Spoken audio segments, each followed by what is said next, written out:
ویگاش پا دی شب بارات آغا تیرا شوا چاکی معامال کری دی اللہ پاک تے پخپل دربار عالیہ سے قبول و منظور کی ریزیا بقیدو دی اعمال کوشش پچار دا نیک اعمال جدی داغا دی انسان زندگی برابرائی دا اللہ پاک تا قرب حاصلے جی دی پنے کے اعمال کولے سرا کیم سڑائی غوڑی چی دی اللہ رب العالمین سنگا قرب مو حاصل شی نو آوے نیک اعمال کئی نو دیغے پتر وجہ سرا اللہ رب العالمین دتا یو بہترین روحانیت ورکئی اموی عزت منی دنیا فانی دو دنیا تیرے دین کے دو میر مقصودی شئی اصل مقصود دی میر پا دنیا سے دی استدل دی اللہ رضا قول دی دنیرہ لوازمات دنیرہ ضروریات چی میش کئی دا دی میش ضروریات تی دائی میش ضروریات زندگی دو پا دنیا سے زندگی تیرون اموی عزت منی دے سرا کروبار قول دغرنگے بیموری چروشی علاج معالجے قول دغرنگے تعلیم و تعلق قول کاروبار قول دادی میں انسانی ضروریات تھی دا دنیا دار الاسباب دو مقصودی شہید مجد اللہ رضامندی دو چی مجد قیامت تے پورا میدان محشر تے پورا ستیورانو کو دا اللہ معرفت ارتحاصل شی اللہ قرآن سے فرمائی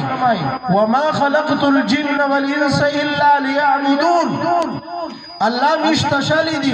چی انسانا دی تو تخلیق میں سدے پورا کرا دا جنات دی تو سے تخلیق میں دی سدے پورا کرا دا دا دعا مکلف تھی دغی دوینا اللہ پشتنا گئی 60-70 سال زندگی میں دیر ہوا 80 سال 100 سال زندگی میں دیر ہوا تو پدا زندگی شد مو معرفت سے مرا حاصل کر زد سمرہ اوپر اندر امو دی سمرہ عبادتو کو اے نبی علیہ السلام دی سمرہ اطاعتو کو اے مخلوق کے خدا دی سمرہ خدمتو کو اے مو عزت میں دغی پشتنا وے اللہ موتو نکی زونی میں دیر ہوا سرنگ دے تیرا کڑا صحت میں دیر ہو سرنگ دے تیر کر دولت میں دیر ہو سرنگ دے اولا گو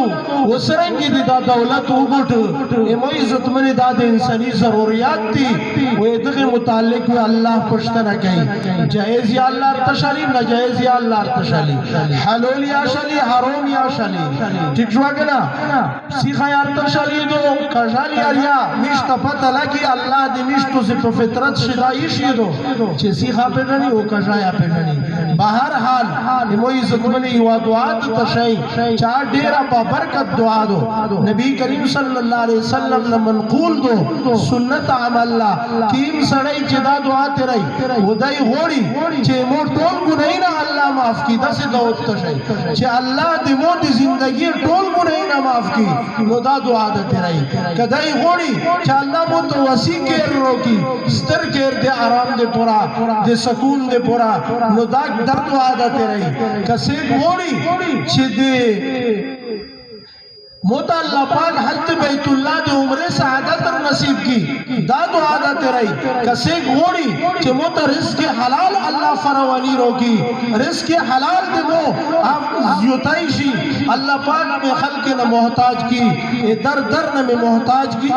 محتاجین میں اللہ بچ کی اور یوں در دا اللہ در تا محتاج ہو دا اللہ دے در نے علاوہ بل در تا زندری مو بل جانا سول لکو دعا سڑی ہوئے دا دعا تیرائی چکل آودس گئی یا آودس پٹے مندوی دا دعا ہوئی آزاد رہی شہادت کلمے خوخپلی دی ایغن آباد دا دعا تیرائی کہ آودس یوں کو دے ایغن آباد یہ تیرا کا کنیوے گاؤں سبو ان منزن آباد یہ دری دری ورا وورا یویلس ورا دا دعا تیرا کا اللہم اغفر لی زنبی اے دے مولا دمو گنہی نہ معاف کا اے دمو رما دمو گنہی نہ معاف کا اللہم اغفر لی زنبی ووسع لی فی داری پروردگار متستر دے آرام دے راحت دے سکون والکیر روکا چہر طرف تا سکون ہوئی ووسع لی فی داری وبارک لی فی रिज़्क़ी, परवरदिगारा के नो पर इसके हलाल से बरकत हो चवा ने मोई इज्जत मने दाडेर मुबारक इस पे और जदी इदगे दुआ मामूल जोड़ो उनको चार दी अल्लाहुम्मा ग़फ़िर ली ज़ंबी व वस्सिअ ली फ़ी दारी व बारिक ली फ़ी रिज़्क़ी। इसको दोन हज़रात ओ शागिर्दोन हज़रात दा टोल दा खबर नोट की कि मोई इज्जत मने मिश्तो से अल्लाह का मोहताजी ओ अल्लाह ना बगैर अल्लाह में दचाता मोहताज लगी नो आमाल शेर शेरदा आमाल तज़ीर वर कौल पचार दी अल्लाह दा मिश्तो से तामल कौल तौफीक नसीब की व आखिर दावाना अनिल हम्दुलिल्लाहि रब्बिल आलमीन।